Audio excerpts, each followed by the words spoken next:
Welcome, today I am with JABRA Elite Active 75T and I'll show you how you can check serial number of these earphones.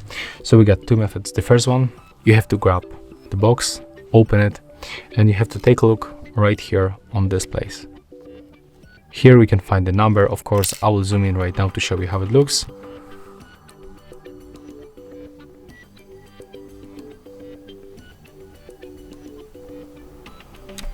Okay, and I'm gonna put it like that.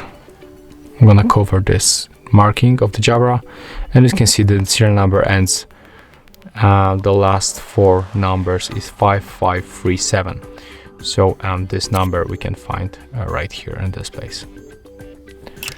And another method, you have to grab the original box with your earphones, and the number you will find also.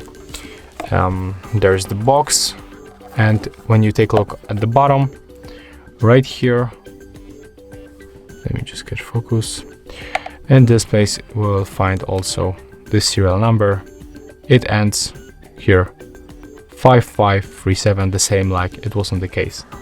So that's all. If you find this video helpful, remember to leave a like, comment and subscribe.